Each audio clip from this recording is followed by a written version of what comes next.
everybody. Welcome back to Tea with Bree. I've been having this amazing English breakfast tea lately with pumpkin spice creamer in it, but just a little bit of creamer. It really does take me back to the good old days when my grandma would bring out tea on a big platter, and she would have the teapot and all the tea glasses with creamer in the creamer dish and sugar and usually cookies, which I've talked about before in a previous video. But I hadn't been having any creamer in my coffee or tea, so once I started putting this in, I remembered how good it is to have a little bit of creamer in your tea. It's really, really nice. So today, I've been like agonizing over what am I gonna do for the next Tea with Bree, and like making this whole thing, like I haven't felt inspired or like super motivated lately, and I think we all go through phases of that, and I think that's part of the process. You know, sometimes we're more inward and sometimes we're more outward.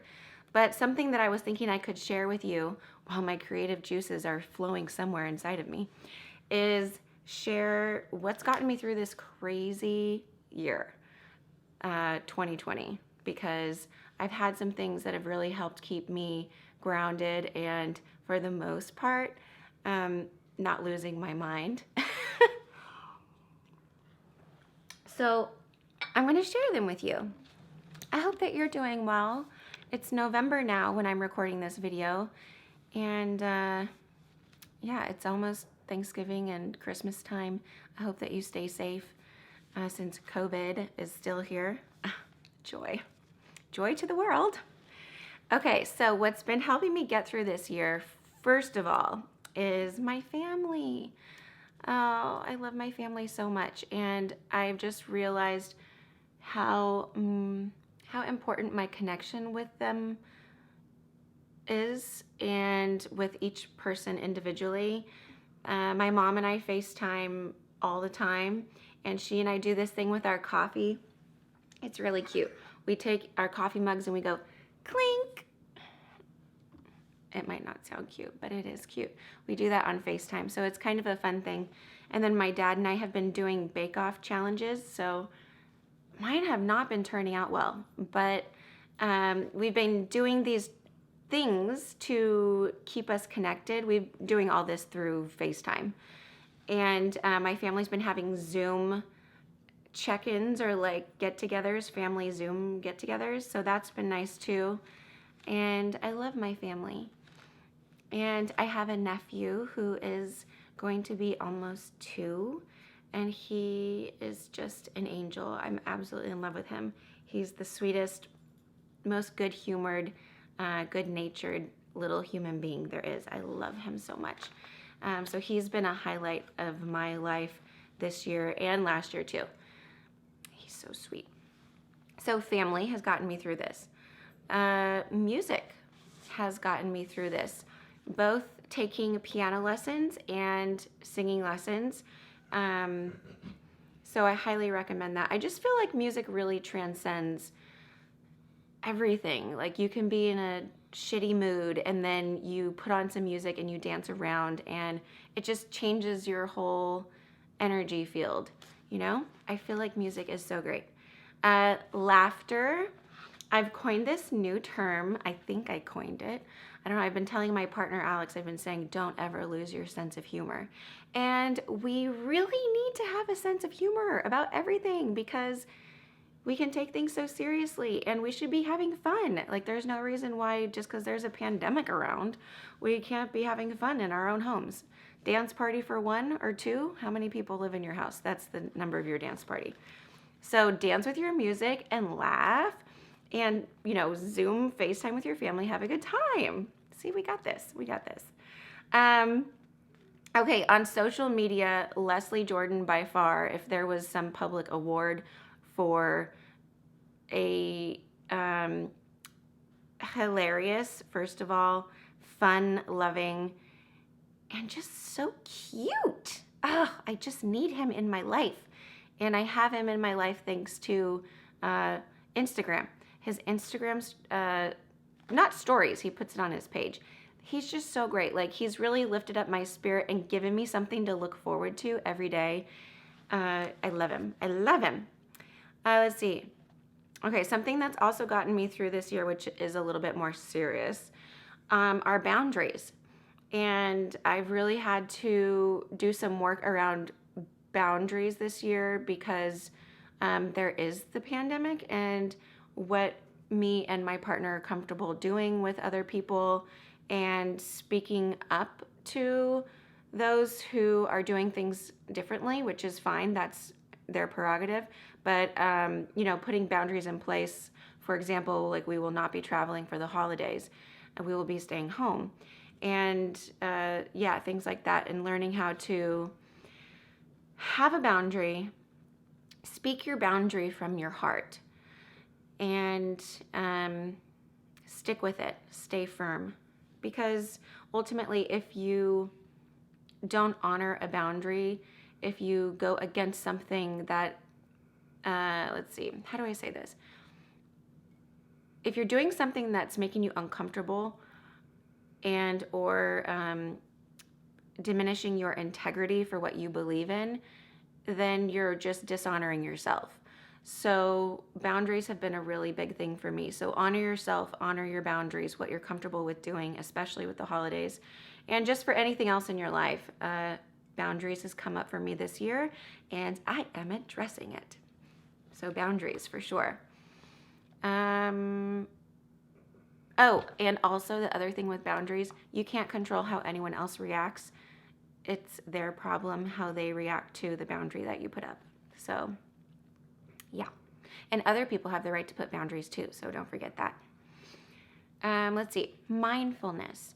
I've really been trying to meditate more and just be in more of a space of an observer of myself, of how I'm thinking about things, how I'm feeling, and being mindful and observing in a loving, compassionate way, and not judging thoughts that I'm having, not judging where I am versus where I think I should be. That's judgment. So mindfulness, I've been trying to practice mindfulness. I'm doing this 8-week online course. It's free. It's MBSR, Mindfulness-Based Stress Reduction. And there's all these meditations and videos that you can watch about science of mindfulness-based stress reduction, and it's really good. So I'm doing that. I'm just trying to be really conscious of everything, even with eating, like, because I started off the pandemic super strong, saying, I'm going into this, I'm going to lose all this weight and be so fit, like the most fit in my life. And I was really good for like the first 3 months. And then after that, like it became so Groundhog's Day, motivation gone. It's just like every day's the same. So I kind of got off track in terms of my mindfulness for eating and counting calories, which I normally do, and my exercising and all that. So I kind of got off track, and I gained like 5 pounds. And I mean, a lot of people may say, oh, that's not that big of a deal, but it can be, depending on what your goals are, and really honestly because of how easy it is to gain weight and how hard it is to lose weight. And if you have a goal to lose weight and then you're going the opposite direction, that's some place that you really want to have mindfulness. So mindfulness has come in there for sure. Let's see. Other things that have gotten me through this year have been reading Goldie Hawn's memoir, A Lotus Grows in the Mud, 2020, Mud, Become the Lotus. I love her book, you guys. It's so good. I have a whole video on that, so go watch it if you haven't seen that yet. So the kindness of neighbors is something else that is special to me. I have some really beautiful neighbors, and they're just sweet people. Everyone's a really good person. When I walk my dogs, I love getting to see them socially distanced and saying hello. I love it. I love it.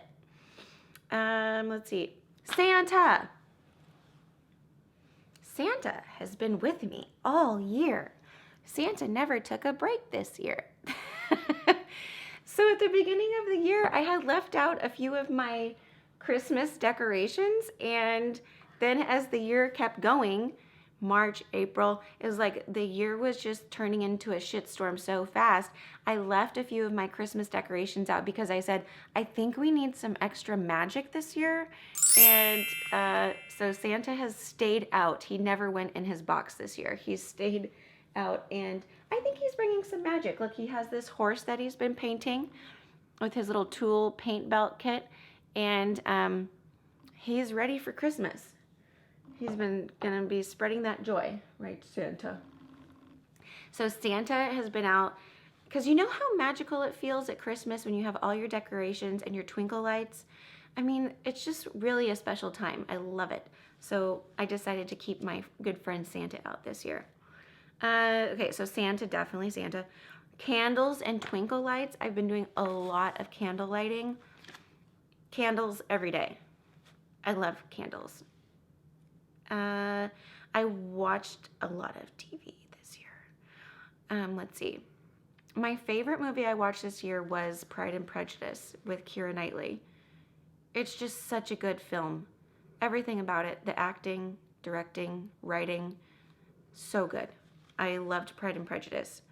I've watched a lot of TV shows too. My favorite TV show, which now I can't remember if it came out this year. Okay, wait, I have two now. My new favorite TV show is The Undoing with Nicole Kidman.